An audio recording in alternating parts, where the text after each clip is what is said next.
வணக்கம். நான் கனி மார்த்தாண்டன். இன்றைய ஜோதிட வகுப்பில்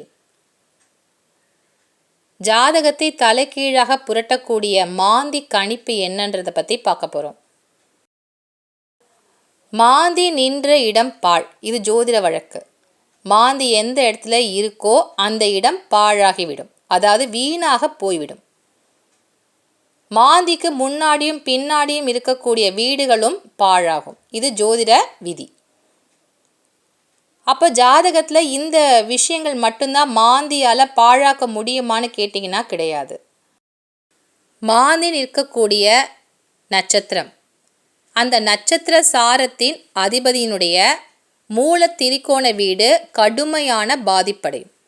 மாந்தி எந்த நட்சத்திர சாரம் வாங்கி, அதாவது எந்த நட்சத்திரத்தினுடைய கால் வாங்கி நிற்கின்றாரோ அந்த அதிபதியினுடைய மூல திரிகோண வீடு அதிகமான ஒரு பாதிப்பை அந்த ஜாதகத்தில் அடைய செய்வார், வீழ்த்திடுவார், ஜாதகத்தில் வீழ்த்துவார். கடுமையான பாதிப்பை தரக்கூடிய கிரகமான மாந்தி அந்த மூல திரிகோணத்தை ரொம்ப அதிகமான அளவில் பாதிப்படைய செய்யும். ஜாதகத்தில் சில விஷயங்கள் தலைகீழாக புரண்டு போகக்கூடிய வாழ்க்கை நிலையை தரக்கூடியதாக இந்த மாந்தியினுடைய மூல திரிகோண வீடு பாதிப்பு ரொம்ப ஜாஸ்தியாக இருக்கும். இந்த பாதிப்பை நம்ம எப்படி ஜாதகத்தில் தெரிந்து கொள்ளணும் அப்படிங்கிறது தான் இன்னைக்கு ஜோதிட வகுப்பு. மாந்திக்கு முக்கியத்துவம் தரணுமா தர வேண்டாமான்னு பல்வேறு விவாதங்கள் நடந்துக்கிட்டே இருந்தாலும் எல்லா காலத்திலும் ஒரு ஜாதகத்தில் மாந்தி என்பது இருக்கா அப்படிங்கிறத குறிக்கப்பட்டு தான் ஒரு ஜாதகத்தில் இருக்குது. அப்போ மாந்தியினுடைய வேலை என்ன? அது நிற்கக்கூடிய வீடும் அதற்கு முன்னும் பின்னுமாக இருக்கக்கூடிய வீடுகளையும் பாழாக்கி நாசப்படுத்திவிடும். அப்போ அந்த மாந்தி நிற்கக்கூடிய பலனை நம்ம சரியாக கணிக்க வேண்டும். ஜாதகத்தை எடுக்கும்போதே, கையில் எடுக்கும்போதே இந்த ஜாதகருக்கு இந்த பிரச்சனைகள்லாம் இருக்கும் அப்படிங்கிறத பார்த்த உடனே கணிக்கக்கூடிய விதி தான் இந்த மூல திரிகோண வீடு. சனி என்ற கிரகம் ஒரு ஜாதகருக்கு தண்டனை தரக்கூடிய கிரகமாக செயலாற்றும். மாந்தி என்ற கிரகம்தான் மரணத்தை தரக்கூடிய கிரகமாக செயலாற்றும். அப்போ எப்பேற்பட்ட பாதிப்புகளை மாந்தியால் தர முடியும் அப்படிங்கிறதுக்கான விளக்கமாக இதை எடுத்துக்கோங்க. இந்த பதிவில் எப்படி மாந்தி நின்ற ஒரு வீடு ஒரு முக்கியமான மூல திரிகோணத்தை பாதிக்கும் அப்படிங்கிறத நீங்கள் தெரிஞ்சுக்கணும். இப்போ நான் எடுத்திருக்க ஒரு ஜாதக கட்டத்தில் மேஷ லக்கணம். இந்த மேஷ லக்கணத்துக்கு 8ஆம் இடத்தில் மாந்தி இருக்கக்கூடிய அமைப்பு. விருச்சிக ராசியில் மாந்தி இருக்குது. அப்போ மாந்தி எந்த இடங்களை பாழாக்குவார் அப்படின்ற விதியை பார்த்தீங்கன்னா, மாந்திக்கு முன்னாடியும் பின்னாடியும் இருக்கக்கூடிய வீடுகள் பாழாகும். மாந்தியினுடைய பார்வை 7ஆம் இடத்தில் பதியும், அதாவது மாந்திக்கு 7வது இடம். அப்படின்னா லக்கணத்திற்கு 2ஆம் இடமான தனஸ்தானத்தில் மாந்தியினுடைய பார்வை விழும். எல்லா கிரகங்களுக்குமே தான் இருக்கக்கூடிய வீட்டிலிருந்து 7வது பார்வையாக பார்க்கக்கூடிய ஆற்றல் என்பது எல்லா கிரகங்களுக்குமே உண்டு. சில கிரகங்களுக்கு மட்டுமே விசேஷ பார்வை என்பது உண்டு. அதனால மாந்திக்கு 7வது பார்வை என்பது உண்டு. அதனால மாந்தி நிற்கக்கூடிய வீட்டுக்கு முன்னாடியும் பின்னாடியும் இருக்கக்கூடிய வீடுகளும் பாழாகும். இந்த மாந்தியினுடைய பார்வை 7ஆம் இடமான தனஸ்தானத்தின் மீது விழுவதால் அந்த இடம் பாதிப்படையும். இப்படிதான் மாந்தி எந்த இடத்துல இருந்து பாழாக்குவார் அப்படிங்கிற விதியை நீங்க தெரிஞ்சுக்கணும். ஒரு கிரகத்தினுடைய முழுமையான ஒரு பலனை தெரிஞ்சுக்கணும் அப்படின்னு சொன்னால் அது நிற்கக்கூடிய நட்சத்திர சாரம் என்னன்னு பார்க்கணும். மாந்தி நிற்கக்கூடிய நட்சத்திர சாரம், எந்த கிரகத்தினுடைய கால் வாங்கி மாந்தி இந்த விருச்சிக ராசியில் இருக்காருன்னு பார்க்கணும். மாந்தி நிற்கக்கூடிய நட்சத்திரம் அனுஷ நட்சத்திரம். அனுஷம் அப்படிங்கிறது சனியினுடைய நட்சத்திரம். சனிக்கு 3 நட்சத்திரம் இருக்கு: பூசம், அனுஷம், உத்திரட்டாதி. இந்த 3 நட்சத்திரங்களில் ஒரு கிரகம் இருந்தால் அது சனியின் ஆளுமைக்கு உட்பட்ட கிரகம். அப்போ மாந்தி சனியினுடைய நட்சத்திர கால் வாங்கி விருச்சிக ராசியில் இருக்கக்கூடிய அமைப்பு. அப்போ சனியினுடைய மூல திரிகோண வீடு என்னன்னு பார்த்தீங்கன்னா கும்ப வீடு. 2 வீடு இருக்கு சனிக்கு ஆட்சி பெற்ற வீடுகள். ஒன்று கும்பம், மற்றொன்று மகர ராசி. அப்போ இந்த மூல திரிகோண வீடு என்பது மிக அதிகமான ஆற்றலை உடையது. ஆட்சிக்கு மேற்பட்ட ஒரு பலம் வாய்ந்த வீடு தான் மூல திரிகோண வீடு. மேஷ லக்கணத்திற்கு இது எத்தனாவது வீடுன்னு பார்க்கணும். மேஷ லக்கணத்திற்கு 11ஆம் இடமாக கும்பராசி வரும்.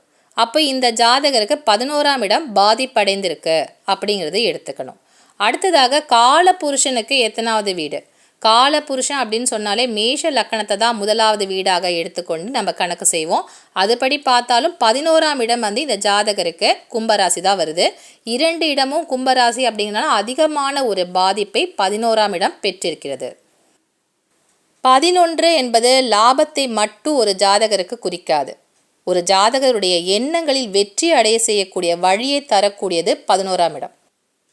11ஆம் இடம் பாதிப்படைந்தால் ஒரு ஜாதகருக்கு அந்த வெற்றியை அடையக்கூடிய வழிகள் முடக்கப்பட்டுவிடும்.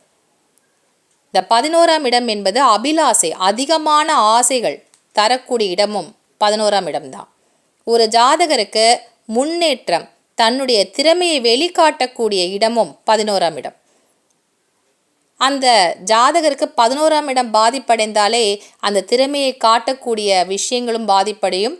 அவருடைய முன்னேற்றத்திற்கு ஒரு தடை என்பது ஜாதகத்தில் இருக்கு அப்படிங்கிறத 11ஆம் இடம் மூல திரிகோண வீடாக அமைந்து காலபுருஷனுக்கும் அது 11ஆம் இடமாக இருந்தால் அந்த ஜாதகருக்கு பல்வேறு விஷயங்களில் மாந்தியால் பல பிரச்சனைகள், முன்னேற்ற தடை என்பது நிச்சயமாக இருக்கும். குடும்ப வாழ்க்கையில் இந்த 11ஆம் இடம் பாதிப்படைந்தால் அது எதிரொலிக்குமா அப்படின்னு பார்த்தீங்கன்னா, ஒரு ஜாதகருக்கு முதல் திருமண வாழ்க்கையில் ஒரு தடை, பிரிவு என்பது இருக்கா அப்படின்னு சொன்னால் 11ஆம் இடம் எப்படி இருக்குது, அது பாதிப்படையாமல் இருந்தால் மட்டும்தான் அந்த ஜாதகருக்கு 2வது திருமண வாழ்க்கையை நம்ம உறுதி செய்ய முடியும். இந்த 11ஆம் இடம் என்பது காமத்தை குறிக்கக்கூடிய ஸ்தானம். 11ஆம் இடம் மூல திரிகோண வீடாகி இந்த மாந்தியினுடைய கெடுபலன்கள் அதன் மூலமாக நடக்கணும் அப்படின்னு சொன்னால் என்ன ஒரு முயற்சி செய்தாலும் அந்த திருமண வாழ்க்கையில் ஒரு பிரிவு ஏற்பட்டு 2வது திருமண வாழ்க்கைக்குள் நுழைகின்ற பொழுது அவருக்கு வரன்கள் என்பது அமையாது. அப்போ 2வது திருமண வாழ்க்கையை தடை செய்யக்கூடியதாக இந்த மூல திரிகோண வீடு பாதிப்படைந்தால் நிச்சயமாக அவருக்கு திருமண வாழ்க்கை என்பது எட்டாத கனியாகத்தான் இருக்கும். நீங்கள் முதல்ல பார்த்த இந்த உதாரண ஜாதகத்தில் லக்கணத்திற்கும் கால புருஷனுக்கும் 11ஆம் இடமாக கும்பராசி வருது. அதற்கு எப்படி பலன் எடுக்கணுன்ற விதியை நீங்கள் தெரிஞ்சிட்டு இருப்பீங்க. இப்போ கால புருஷனுடைய வீடும் லக்கணத்தினுடைய வீடும் மாறுபட்டால் என்ன பலன் கிடைக்கும் அப்படிங்கிறதுக்கான விதியை இந்த 2வது ஜாதகம் மூலமாக நீங்கள் தெரிஞ்சுக்க போகிறீங்க. இதற்காக நான் எடுத்துகிட்டு இருக்கிறது மிதுன லக்கணத்தை எடுத்திருக்கேன். மிதுன லக்கணத்திற்கு 6ஆம் இடத்தில் மாந்தி இருக்கக்கூடிய அமைப்பு. இந்த மாந்தி நிற்கக்கூடிய நட்சத்திர சாரம் என்னன்னு பார்க்கலாம். மாந்தி நிற்கக்கூடிய நட்சத்திர சாரம் கேட்டை நட்சத்திரத்தில் இருக்காரு. கேட்டை என்பது புதனுடைய நட்சத்திரம். புதனுடைய மூல திரிகோணம் என்பது கன்னி வீடு. அப்போ லக்கணத்திற்கு எத்தனாவது வீடு? 4வது வீடாக கன்னி வீடு வரும். 6ஆம் இடமாக கால புருஷனுக்கு 6ஆம் இடமாக கன்னி வீடு வரும். அப்போ 2 வீடுகளுமே இந்த ஜாதகருக்கு பாதிப்படைந்திருக்கிறது. 4ஆம் இடம் என்பது ஒரு ஜாதகருக்கு சுகஸ்தானம். வீடு, மனை, வாகனம் என்ற யோகங்களை காட்டக்கூடிய இடம்தான் இந்த 4ஆம் இடம். சுகஸ்தானம் இந்த ஜாதகருக்கு கெட்டுவிட்டது.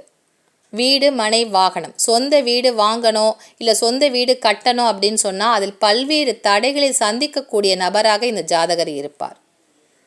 வெளிநாட்டுக்கு போகணும், வியாபாரத்தை அபிவிருத்தி பண்ணணும், அதை பெருசாக்கணும் அப்படின்னு நினச்சாலும் அந்த விஷயங்கள் இந்த ஜாதகருக்கு கைகூடாது. ஏன்னா 4ஆம் இடத்தினுடைய காரகத்துவங்கள்லாம் என்னன்னு பார்த்தீங்கன்னா தன் சுகம், முன்னேற்றம், வெளிநாடு, வியாபார அபிவிருத்தி, இப்படி பல்வேறு விஷயங்களை தரக்கூடியது 4வது ஸ்தானம். ஒரு ஜாதகருக்கு வெளிநாட்டு வாழ்க்கை இருக்கா அப்படின்னு பார்க்கணும் அப்படின்னு சொன்னால் 4ஆம் இடமான சுகஸ்தானம் அந்த ஜாதகருக்கு எப்படி இருக்கணும் கணிக்கணும்.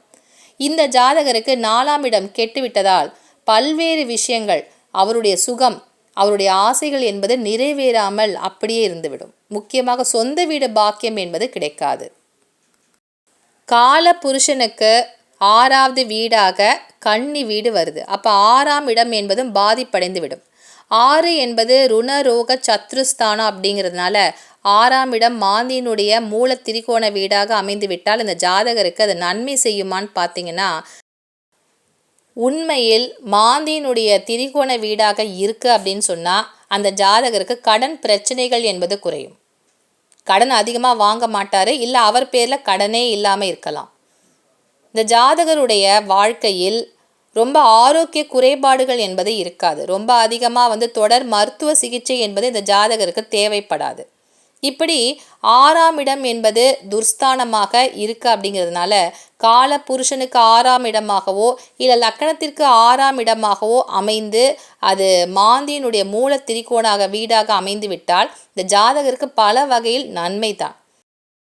இந்த ஜாதகத்தை பொறுத்த வரையில் மூல திரிகோண வீடு லக்கணத்திற்கும் கால புருஷனுக்கும் மாறுபட்டு இருக்கிறது. அப்போ 2 விதமான பலன்களையும் சேர்த்து தான் இந்த ஜாதகருக்கு நம்ம எடுக்கணும். 4ஆம் இடம் மூல திரிகோண வீடாக அமைந்து இந்த ஜாதகருக்கு கெட்டுவிட்டது. அப்போ 4ஆம் இடம் மூலமாக இந்த ஜாதகருக்கு ஒரு தீமை என்பது உண்டு அப்படிங்கிறத நீங்கள் எடுக்கணும். 6ஆம் இடம் என்பது கால புருஷனுக்கு 6ஆம் இடமாக வந்திருக்கிறதுனால இந்த ஜாதகருக்கு 6ஆம் இடம் மூலமாக ஒரு நன்மை நடக்கக்கூடிய ஜாதக அமைப்பு என்பது உண்டு. துர்ஸ்தானத்தின் மூலமாக நன்மை எடுக்கிறதுக்கும் நீங்கள் மூல திரிகோண வீடாக இருக்கான்றதை நீங்கள் கணித்து எடுக்கணும். ஜாதகத்தையே தலைகீழாக மாற்றக்கூடிய ஒரு பலம் வாய்ந்த கிரகம் மாந்தி. இந்த மாந்தியினுடைய பலன்களை எப்படி ஒரு ஜாதகத்தில் மிக சரியாக கணிக்கணும், அதனுடைய நட்சத்திர சாரம் பார்த்து மூல திரிகோண வீடு எப்படி பாதிப்படைந்திருக்கு அப்படிங்கிறதுக்கான விளக்கத்தை நீங்கள் இன்றைக்கி வகுப்பில் தெரிஞ்சிட்ருப்பீங்க. மீண்டும் அடுத்த வகுப்பில் உங்களை சந்திக்கின்றேன். நன்றி, வணக்கம்.